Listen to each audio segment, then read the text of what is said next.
이 목적과 취지는 사실은 근로자들한테 기금을 통해서 더 많은 혜택을 줘라. 그게 목적인데 요걸로 인해서 이제 실질적으로는 이제 4대 보험도 절약할 수가 있고 네. 원천세도 조금 절약할 수가 있고 네. 그런 부분이 있다 보니까 상여 형태로 많이 활용들 하시죠. 사실은 원칙은 상여를 주면 안 됩니다. 하지만 안 되죠.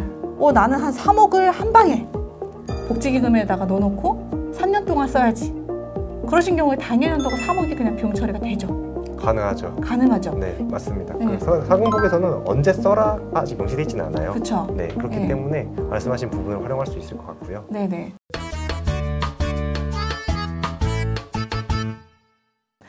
안녕하세요. 싱커벨 신들입니다. 네, 우리 김영호 세무사님 모시고 지금 3편째 찍고 있는데요. 지금 처음 보시는 대표님들도 계시고 세무사님들도 계실 거라 네. 네, 잘생긴 얼굴 자랑 한 번만 해주세요. 그렇게 잘생긴 것 같진 않은데 네, 그렇게 말씀 주셔서 감사하네요. 저는 세무법인 해안의 서초지점에 있는 김영호 세무사라고 하고요. 이 법인 오기 전에 다른 법인에도 있었는데 오늘 촬영이다 보니 네. 계속 제가 언급드리는데 좀 말하긴 그렇네요. 어디 네. 있었다.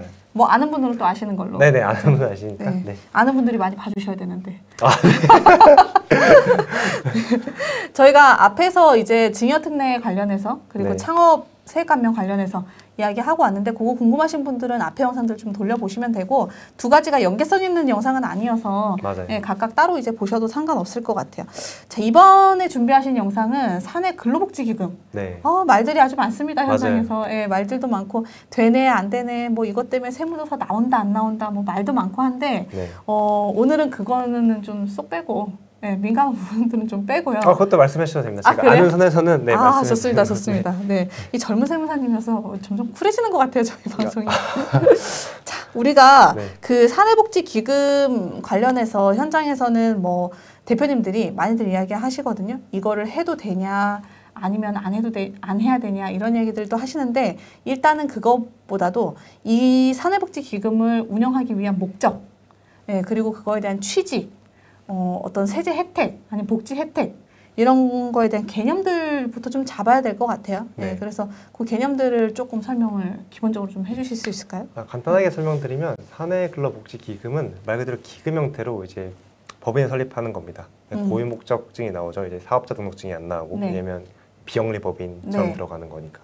그리고 이제 이 목적과 취지는 사실은 근로자들한테 기금을 통해서 더 많은 혜택을 줘라. 그게 목적인데 요걸로 인해서 이제 실질적으로는 이제 4대 보험도 절약할 수가 있고 네. 원천세도 조금 절약할 수가 있고 네. 그런 부분이 있다 보니까 상여 형태로 많이 활용들 하시죠. 사실은 원칙은 상여를 주면 안 됩니다. 하지만 기금을 좀 활용해서 이렇게 좀 녹여서 좀 더 주고 하면 이제 대표님들도 기분이 좋고 조금 더 받는 근로자분들도 기분이 좋고 그런 혜택이 있다 보니까 많이들 활용하고 그러니까 있습니다. 목적 자체는 기본 원천, 네. 목적 자체는 직원들한테 혜택을 주기 위한. 맞습니다. 그러니까 간접적으로 법인이 혜택을 보는 것이지. 네, 맞아요. 그것 때문에 사내복지기금을 설립하는 것은 아니죠. 아니다. 아니죠. 네, 기본적인 그 취지를 잘 활용을 하셔야 될 것 같아요. 왜냐하면 네. 저희가 뭐 앞에서도 이야기 언급된 바가 있지만 연구소 설립 네. 다른 이야기이긴 한데. 네. 연구소 설립도 해놓고 실질이 아닌데 막 저희가 세액공제 같은 거 받고 추징되고 이런 사례들이 지금 너무 많이 나오잖아요. 네네. 뭐 얘는 세무조사랑 직접적인 연관은 없겠지만 네. 어쨌든 그 고유 목적 자체는 좀 저희가 지키고 가야 된다. 네, 네, 맞아요. 이렇게 이제 보셔야 될 것 같아요. 네. 자, 그러면은 어떤 이점들이 있길래 이런 사내복지기금이 지금 많이 활용이 되고 있는지 왜 이렇게까지 활성화가 된 것 같으세요? 지금 보시는 것처럼 이제 중소기업뿐만 아니고 꽤 대기업이나 중견기업에서도 많이들 활용하고 있거든요. 네. 이 복지기금을 통해서 주면 4대 보험 절세가 되네. 그리고 원천세도 조금 절약이 되네. 이런 부분이 있다 보니까 많이들 활용하고 있고요. 그리고 그런 것뿐만 아니고 이제 사내 근로복지기금을 활용해가지고 주식이라든지 그러니까 대표님들한테 지금 정확하게 어떻게 하면 된다라고 말씀드리긴 그렇지만 그걸 좀 돌리는 방향도 있고 하다 보니까 많이들 활용하는 것 같습니다. 자, 이제 좀 말씀하기 민감한 부분들이 있기는 한데 저희가 사내복지기금을 활용할 때 그냥 사내복지기금 고유 목적으로도 활용을 하는 경우들도 있고 때에 따라서는 법인의 상황에 따라서 이거를 그 기부하는 방향을 조금 다른 방향으로 가는 맞습니다. 경우들도 있어요. 목적 자체는 동일합니다. 직원들한테 잘 잡아주시네요. 직원들한테 복지 혜택을 주기 위한 목적은 동일하나. 네, 맞아요. 네, 가는 그 길이, 조금 다른 경우들이 있다. 맞아요. 그리고 보시면 이제 투자증권 같은 경우에는 그쵸. 자기 주식을 출연했다고 돼 있잖아요. 이 이유가 분명히 있을 거예요. 네, 이유가 분명히 있을 거예요. 네네. 제가 방금 말씀드린 거랑 조금 유사한 내용일 네, 수도 있는데 네. 그 출연은 가능한데 매입은 안 됩니다. 아, 매입은 안 돼요? 매입은 안 돼요. 매입은 안 돼요. 네. 자, 이런 디테일한 것들이 궁금하시면은 막 전화하셔가지고 질문하셔야 돼요. 예, 질문하시고 상담 받으셔야 됩니다. 자, 그리고 이제 근로자 측면에서랑 사업자 측면에서의 조금 활용도가 다를 것 같아요. 맞아요. 예, 그 근로자 측면에서 어떤 좀 활용도가 있을까요? 근로자 측면은 아무래도 사내근로복지기금이 기금이다 보니까 이제 그 가족분들한테 이제 네. 문화생활비도 지원해주고 네. 그다음에 장학금도 지원해주고 그다음에 만약에 주택이 없다면 뭐 무주택자라면 어떠한 대여도 가능하고 네. 그런 형태로 근로자들한테 이점을 주고 있고요. 네.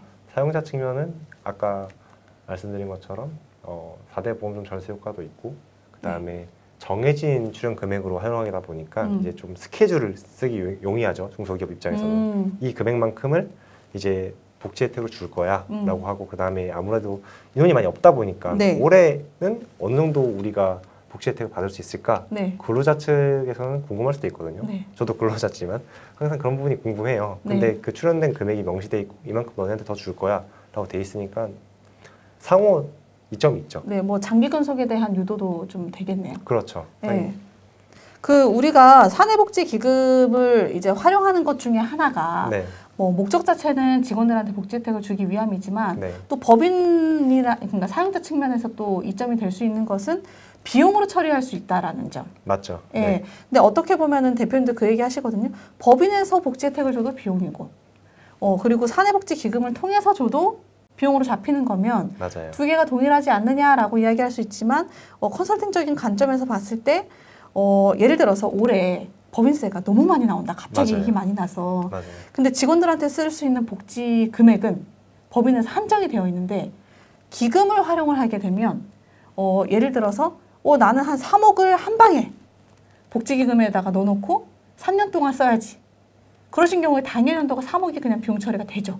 가능하죠. 가능하죠. 네. 이런 것들을 활용을 하시는 경우들도 있거든요. 네, 맞아요. 그러니까 이거는 고유 목적을 뭐 해친다거나 뭐 탈세 목적이 아니라 맞아요. 장기적인 계획을 가지고 법인에서 기금으로 이전을 해놓고 네, 돈을 돌려놓고 좀 던져놓는다. 네, 던져놓는다. 그리고 네. 법인은 그만큼 이제 비용 처리가 된다. 비용 처리가 되고 이 사내복지기금에서는 목적 달성을 위해서 직원들한테 나누어서 네, 맞아요. 네, 나누어서 복지 혜택을 주겠다. 네, 뭐 이런 것들도 네, 맞습니다. 네. 그 사금복에서는 언제 써라가 아직 명시되어 있지는 않아요. 그렇죠. 네, 그렇기 네. 때문에 말씀하신 부분을 활용할 수 있을 것 같고요. 네네. 그래서 그런 부분들이 좀 클 것 같아요. 네. 다만 법인 대표님도 여기에 혜택을 좀 받을 수 있을까요? 법인 대표님이 사실상 받기 쉽지 않습니다. 그렇죠. 네, 이게 명시되어 있는 것처럼 근데 근로자를 위한 거라. 네, 근데 잘못된 컨설팅 같은 경우는 대표도 받을 수 있다. 네. 뭐 이렇게 할 수 있어서 네. 그런 거 한번 이제 짚어보고 갔습니다. 자, 우리가 진행 전에 사용자는 당연하고 네. 근로자들이랑도 적절하게 좀 협의가 돼야 되는 부분들이 있을 것 같아요. 맞아요. 예, 그래서 실무적으로 직원들과 의견이 부딪혀서 진행을 못하는 경우들도 좀 있나요? 네, 있어요. 제가 네. 했던 케이스 중에 하나인데 실제로 네. 그 사내 근로복지기금을 통해서 상여를 받거나 뭐 이렇게 비품을 사라고 혜택적으로 가족들을 위해서 뭐 써라고 주면 그 돈은 급여가 아니잖아요. 네. 급여가 아니거든요.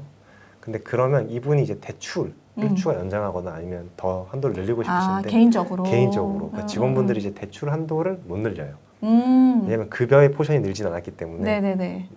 그런 부분 때문에 좀 마찰이 있는 경우가 간혹 있습니다. 아, 그럼 직원들이랑도 충분하게 협의가 된 상태에서 맞아요. 설립이 돼야 되고 또 네. 설립할 때 우리가 사측, 노측 뭐 이렇게 얘기하는 것처럼 맞아요. 그 비율들이 들어가잖아요. 네. 네, 그렇기 때문에 직원분들과도 충분하게 협의가 된 상태에서 네. 진행이 좀 돼야 된다. 네.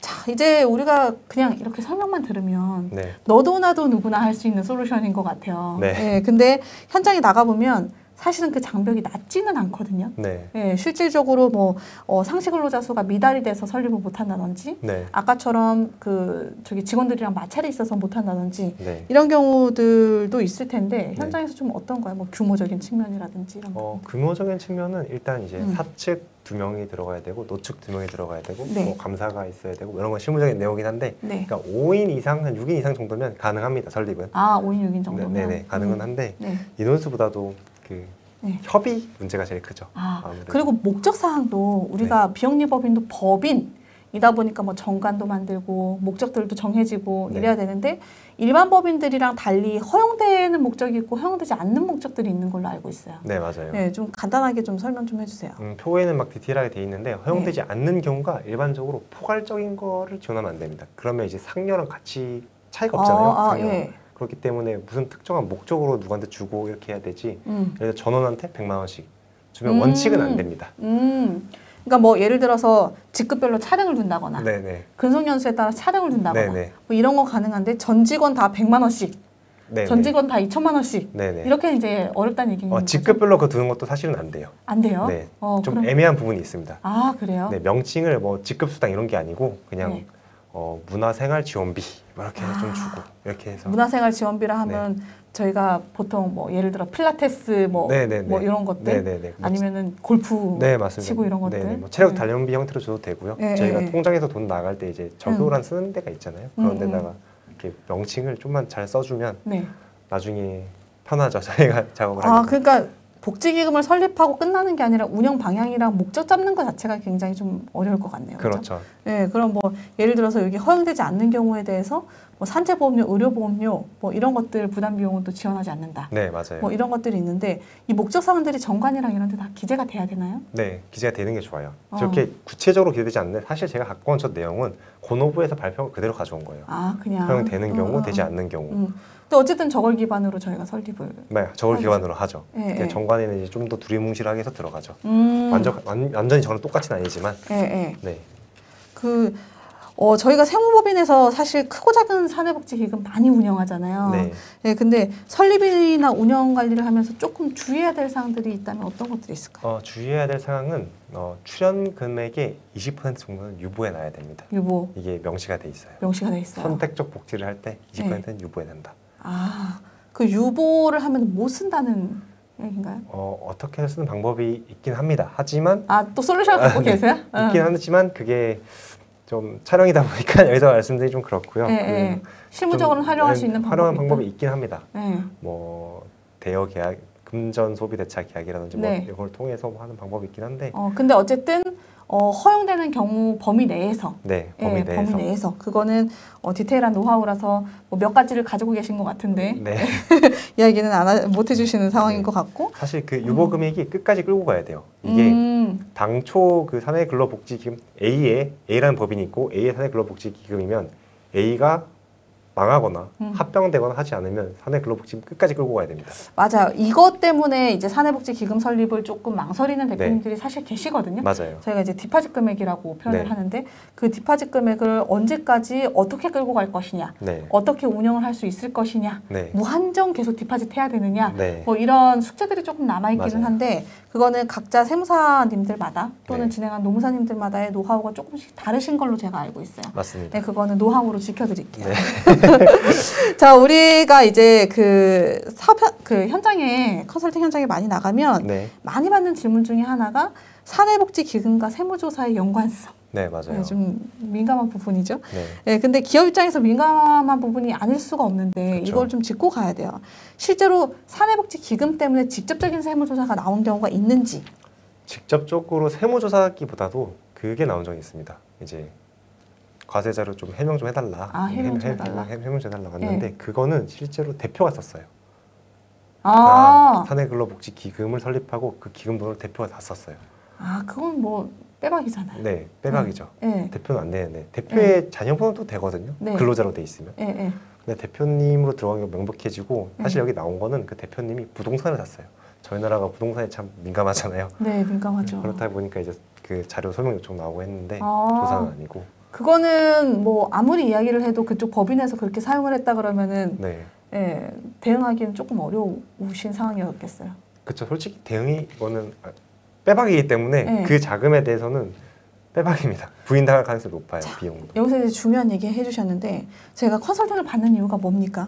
이제 거기에 대한 절세를 좀 하고 그리고 혜택들을 좀 누리기 위해서인데 맞습니다. 컨설팅을 한 가이드가 있으면 그 가이드 안에서 업무를 하셔야지 이거를 무시를 하고 내 맘대로 처리를 하고 세무사님한테 이거 해주세요, 아니면 네. 처리해주세요라고 하면 그거는 안 되는 거는 안 되는 거예요, 그죠? 맞습니다. 예, 그렇기 때문에 사전에 그 컨설팅을 받으실 때 누가 컨설팅을 했더라도 그 가이드, 제시된 가이드가 있으면 그 안에서 뭔가 행위를 하셔야 된다라는 거. 네. 그리고 행위를 하시기 전에 반드시 사전에 질문하셔라. 네. 예, 저희가 항상 하는 얘기예요. 네. 어떤 법인에서 행위를 하실 때는 하시기 전에 세무사님이나 뭐 관련된 전문가한테 상의를 하고 하셔야지. 그냥 하시고 나서 후처리해 주세요라고 한다 그러면 그거를 처리해 주실 수 있는 분이 없으시죠. 물론 노력은 하겠지만 네, 오히려 더 네. 쉽지 않다. 맞아요. 네, 그 예. 단위가 뭐 몇십만 원, 몇백만 원 상관없는데 네. 보통 대표님들은 몇천, 몇억 이렇게 옮기시니까 맞아요. 그게 참 예. 이 사례 같은 경우는 직접 설립하시고 이런 사례가 나오신 거예요?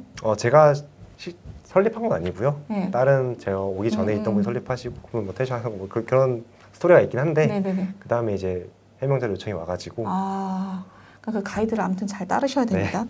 자, 우리가 근데 요 얘기도 안 할 수가 없어요. 사회복지기금 설립을 어느 경우에는 세무법인 또는 세무사님이 하시기도 하고 네. 어느 경우에는 노무사님이 또 하시기도 한단 말이에요. 맞아요. 사실 네. 제가 주제를 사내근로복지기금을 잡아서 네. 욕먹을 수도 있어요. 노무사분들한테. 어떻게 네. 네. 말씀드리면 이게 참 같이 들어간 주제다 보니까 네. 왜냐면 설립과 이런 거 부분은 노무사분들도 하실 수 있거든요. 네네. 근데 이게 좀 고용소득증 받고 그 다음에 이제 세무적인 그건 또 세무사 그것도 네. 포함돼 있고 참 그래서 애매한 부분이 있습니다. 이게. 근데 우리 세무법인 해양 같은 경우는 뭐 때에 따라서 직접 컨설팅에 네. 설립하시는 경우들도 있지만 그리고 뭐 특별한 케이스 같은 경우는 노무법인이랑 또 협업도 하시잖아요. 네, 맞습니다. 네. 그래서 약간 근로복지공단이랑 네. 연계되어 있는 부분들이 있어서 네. 어떤 부분에서는 노무사가 하는 게 맞는 것 같고 네. 또 세금적인 측면에서 연계성으로 보면 세무사가 지원을 하는 게 또 맞는 것 같기도 하고 네, 저희도 그 경계가 좀 모호해요. 네. 네, 근데 모호하거나 아니면 대형 이제 그 컨설팅을 해야 되는 경우에는 세무사님들도 혼자 하지는 않으시는 걸로 제가 알고 있거든요. 맞아요. 네, 어떠세요? 왜냐면 급여 테이블도 짜야 되고 하는 네. 경우에는 그리고 네. 아까 당초에 말씀하신 것처럼 사측이랑 노측이랑 이런 대립도 있을 경우도 있고 하기 때문에 노무사분들은 다 껴서 하는 경우가 대부분이죠, 사실. 네. 네. 사실은 이게 뭐 법무 설립은 또 법무랑 또 연결이 되어 있으니까. 법무사님도 들어가죠. 네, 저희가 법인 같은 경우 법무, 노무, 세무 이 3박자가 좀 맞아야지 법인 컨설팅이 좀 이루어지는 경우들이 많은데 뭐 해양 같은 경우는 워낙 컨설팅 이제 자료들이 축적이 되어 있으니까 그런 인프라들도 잘 갖춰져 있는 것 같아요. 그래서 네. 표면적으로는 세무사님이 단독으로 하시는 것 같지만 뒤에서 알고 보면 협업하고 있는. 맞습니다. 네. 네, 그래서 그런 부분들은 좀 안심하고 같이 진행을 하셔도 되는 것 같고 그리고 우리가 세무법인 해안 쪽에서 다른 세무법인보다 사내복지기금 설립에 대한 노하우가 좀 많이 축적되어 있는 편이죠. 그렇죠. 네네. 당장 제가 설립한 것만 해도 실제로 한 몇십 개 정도는 되거든요. 네네. 그리고 저 외적으로 이제 다른 세무사님도 계시고 네. 대표님이 만약에 한 경험치까지 하면 정말 많이 설립하셨겠죠. 네, 맞아요. 그래서 저희가 그 누적된 데이터들을 별도로 가지고 있기도 하거든요. 그래서 궁금하신 사항들이나 사전에 좀 상담을 받고 싶다 그러신 분들이 연락 주시면 될 것 같고 자, 우리가 이게 비영리 법인이다 보니까 네. 법인 설립이라는 거는 절차가 개인 사업자랑 좀 달라요. 그죠? 맞아요. 네, 근데 일반 법인이랑 좀 절차가 비슷한 것 같으면서도 다른 부분들이 있고 맞아요. 좀 까다로운 부분들이 있고 맞습니다. 그런데 그 절차들이 어떻게 되는지 뭐 소요 기간은 어느 정도 될지 좀 설명 좀 해주세요. 네, 이거 실제 설립 절차고 제가 그 네. 컨설팅 나갔을 때 보여드렸던 건데 네네. 대표님한테 이런 일련의 과정이 있다라고 보여드리는데 보시면 이제 가장 중요한 게 고용노동부의 허가를 받아야 돼요. 허가증이 있어야 돼요. 네. 허가증을 받고 이제 등기를 칩니다. 네. 등기를 치고 이제 세무서에 가가지고 고용목적증 주세요. 고용목적증 받고 그 다음에 그걸 어떻게 활용할지에 따라서 카드도 만들고 뭐 통장을 또 추가로 개설하고 네. 출연금 납입하고 그런 식으로 네. 진행하고 있습니다. 자, 저는 여기서 핵심적으로 보이는 게 합의. 네, 합의. 이게 안 되면은 결국 출발이 안 된다. 맞아요. 네, 직원들이랑 합의가 굉장히 맞아요. 중요하게 선행돼야 된다. 네. 네, 그래서 때에 따라서는 직원들 다 모아놓고 설명도 하시고 교육도 하시고 하시잖아요. 네. 네, 그래서 그런 과정들이 반드시 진행이 돼야 되는데 법인 자체적으로 교육하시고 설명하시고 합의하셔도 되지만 때에 따라서는 제3자가 이야기하는 것이 조금 더 효율적일 때도 있어서 네, 맞습니다. 네, 왜냐하면 네. 사내근로복지기금이라는 거는 일반적인 근로자는 못 들어봤을 수도 있어요. 그죠. 네, 제 친구들도 모릅니다. 네. 세무사 애들 말고 그냥 일반적인 직장 다닌 친구들은 뭔지 네. 잘 몰라요. 근데 요즘 같은 경우는 외감 정도 되는 사이즈의 법인들은 네. 웬만하면 다들 이거를 시행하고 있는 것 같아요. 맞아요. 네, 그죠. 근데 대표자들이나 아니면 이사분들은 알고 있는데 네. 근로자분들은 사내근로복지 뭔데 이게 왜 계속 하려는 거야 이렇게 생각할 수도 있기 때문에 네, 사실 좀 부정적으로 볼 수도 있고, 네네. 뭐 그러실 수도 있을 것 같아요. 자, 요거는 저희가 일정표를 좀 뽑아드린 거거든요, 진행 일정표. 네, 맞습니다. 네, 그래서 저희 그 세무법인 해안에서 진행할 때는 법인한테 PT 할 때 그냥 뭐 얼마 정도 소요가 됩니다라고 말로 끝내는 게 아니라 예상 일정표 다 뽑아주시더라고요. 네네, 그래서 맞아요. 저희 너무 좋아요. 네, 저희 업무도 좀 수월해지는 것 같고 그 전문가 입장에서 일정을 뽑아주시니까. 네. 그래서 이렇게 진행하면은 한 뭐 몇 주 정도 소요되는 거죠? 아무것도 없이 이제 허가증부터 완전히 설립되고 사용하는 데까지 좀 넉넉하게 잡으시면 한 달 반, 2달 생각하시면 한 될 것 달 같습니다. 반, 2달? 네. 네, 뭐 협의하는 과정이나 의사결정하는 것까지 하면은 그래도 넉넉 잡아서 한 2달 달, 정도 네네. 예, 염두를 하고 진행을 하셔야 되고 요일당 하는 것부터 지금 이 일정표 잡으신 거죠? 네, 맞죠. 예, 요일당. 알겠습니다. 저희가 그 사내복지기금은 사실 할 얘기가 되게 많아요. 맞아요. 예, 할 얘기도 많고 사례도 많으시고 네. 뭐 이야기할 것들이 많은데 그거를 오늘 좀 짧은 시간에 다 할 수는 없을 것 같고 이 사내복지기금을 활용을 하는 그 취지 직원들한테 실제로 복지 혜택을 주기 위한 네. 예, 그리고 규모도 규모지만 규모가 좀 작더라도 우리 회사는 직원들한테 실제로 복지 혜택을 이렇게 줄 거야 네. 라고 하시는 곳들이 있으면은 10인 미만이라도 네네, 사내복지기금 충분하게 설립하셔서 진행을 하실 수가 있다. 네. 네, 그거를 누가 도와준다?